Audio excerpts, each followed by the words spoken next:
Dear students, welcome to the lecture line. Myself doctor Virendra Prasad और आज के इस वीडियो का टॉपिक है criteria for analyticity. It's mean criteria for a function to be analytic, यानी ये एक सफिशिएंट कंडीशन है कि कोई फंक्शन हम एनालिटिक कब कहेंगे। इससे पिछले वीडियो में हमने नेसेसरी कंडीशन पढ़ी थी एनालिटिक फंक्शन के लिए। वहां पर हमने देखा था नेसेसरी कंडीशन थी CR इक्वेशंस यानी कॉची-रीमान इक्वेशन। अगर कॉची-रीमान इक्वेशन सेटिस्फाई नहीं करती है तो हम कहते हैं फंक्शन एनालिटिक नहीं।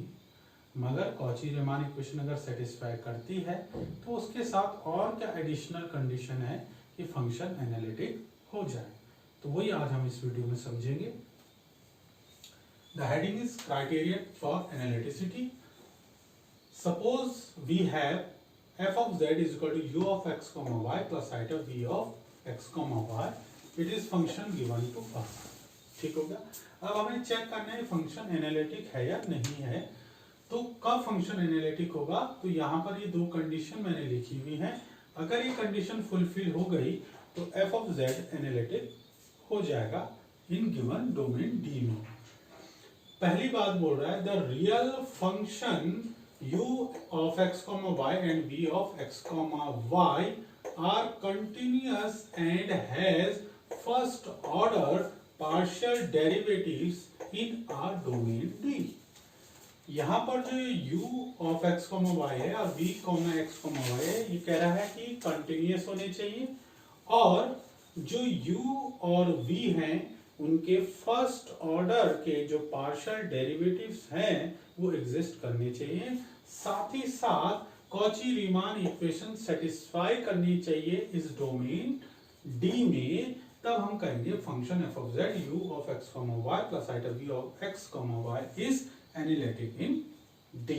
क्योंकि आप जानते हैं analyticity is a domain property not a point property. Differentiability is a point property. So now I will take the help of this example to explain this criteria. This criteria is this. These 2 points, if these 2 points holds, then f of z is said to be analytic, right? अब देखते हैं, ये example मैं last video में भी आपको बता चुका हूँ CR इक्वेशन में, यहाँ तक हम आ गए थे। फिर मैं इसको एक बार एक्सप्लेन कर देता हूँ। हमारे पास एग्जाम्पल है इज f of z इज दिस फंक्शन एनालिटिक। तो f of z u plus iota v हो गया। u की वैल्यू मेरे पास ये आ गई, v की वैल्यू मेरे पास ये आ गई। हमने del u upon del x, del u upon del y, del v upon del x, del v upon del y निकाले और ये बहुत अच्छे से इक्वल भी आ रहे हैं इन होल कॉम्प्लेक्स नंबर, यानी पूरे कॉम्प्लेक्स प्लेन पर del u upon del x is equal to del v upon del y and del v upon del x minus del u upon del y के बराबर आ रहे हैं। तो second condition तो hold कर रही है। अब पहली वाली कंडीशन देखते हैं। अगर पहली वाली कंडीशन भी होल्ड कर गई तो हम कहेंगे the given function is analytic. तो देखते हैं, पहला पॉइंट उसमें कहा है कि u और v क्या होने चाहिए, कंटिन्यूअस होने चाहिए। ये एक्सपोनेंशियल फंक्शन है, पॉलिनोमियल फंक्शन है, साइन कोसाइन फंक्शन है, right? These are very smooth function, continuous function. As these are continuous as these are function in two variable x and y, so still these are continuous, right? There is no problem.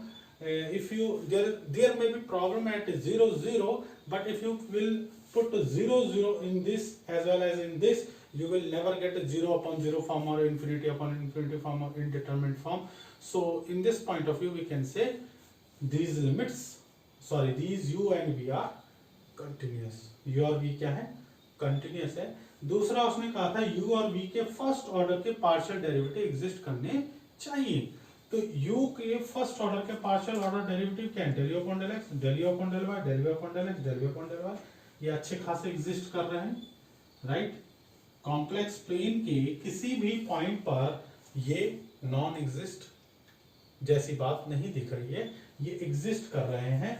Infinity upon infinity या 0 upon 0 form, इस type की कोई picture हमें पूरे domain पर नहीं दिख रही है। इट्स मीन u और v continuous, yes, first point.